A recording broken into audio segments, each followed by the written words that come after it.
Hi, me again, and I'm back with another quick little video for you. And I wasn't really going to talk about this because it's just a pretty standard newspaper article, just filler for their website. But there was a mistake in there that you lot wanted me to talk about. But I left it on my to-do list and I've gone back and checked and it looks like they've corrected the mistake. And going through some of my emails, it turns out many of you sent the newspaper links to my videos and it's been changed. Now, I'm not saying it's changed because of me. No, I'm not that big-headed, but it looks like they've looked at the correct information and changed it. Let's have a look at the story because it is quite interesting that these sorts of things are appearing in the paper anyway, and then I'll show you what they messed up and how they fixed it. You may be able to legally avoid paying TV licence fee. How to check if you're eligible.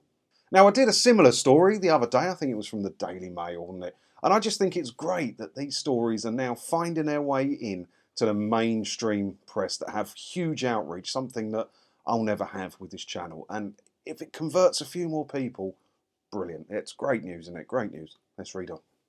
A TV licence is needed for anyone that intends to watch or record live television in the UK and if they use BBC iPlayer for on-demand content. The biggest loophole that many people have turned towards to avoid the £159 bill is the live television aspect, but this only applies to certain channels. So yeah, good information there, clear and concise and right at the top of the story, but this only applies to certain channels. Seems a bit iffy, doesn't it? TV programmes that are downloaded and streamed after they have been broadcast also do not require a TV licence. Households should make careful note of the fact this does not include BBC iPlayer, which does require a licence. This rule came into effect in September 2016, but households can still watch other catch-up services such as ITV Hub and All 4, which don't require a licence. However, you can't use these to watch live TV. Loads and loads of good advice. I love seeing stuff like this in the paper. I reckon this is going to convert so many more people because I speak to people every day. I get emails and messages from people every day saying, if you own a telly, you must have a telly licence. And it's just not true. And more stories like this that come out in the proper mainstream press, it's going to convert a few more people, isn't it? And we're going to get rid of this licence fee because of things like this. We are. So it goes on to talk about students and a few other bits and pieces. But the bit I wanted to talk to you about was at the bottom of the article. It's down here somewhere. Where is it? Viewers must note that a TV licence is required if they watch or record live TV regardless of where the broadcast originates from or the language it's broadcast in. A previous version of this article incorrectly reported people did not need a TV licence to watch foreign TV in the UK, regardless of the country of origin or the language of the broadcast. In fact, people do need a TV licence to watch or record live TV regardless of where it's broadcast or distributed from. This includes satellite, online streaming, blah blah blah. We are happy to clarify this. So yeah, on a previous version of this, it did say that you could watch live TV channels from outside the UK without needing a TV licence, which of course is incorrect.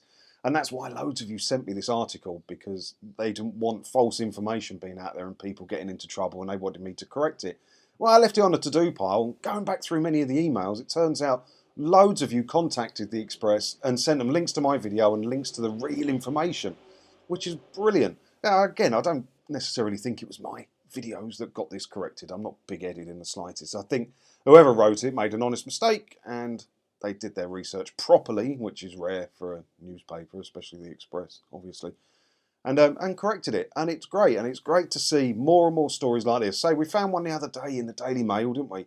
Now got this one in the Express, and the more and more of these that come out, the more people think it's okay and perfectly normal to not have a television licence.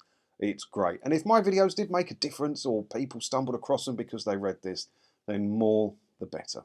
You know, that's why I do this for, is to try and help, not to get my name in the paper. I'm not bothered about anything like that. I just want to help as many people as possible.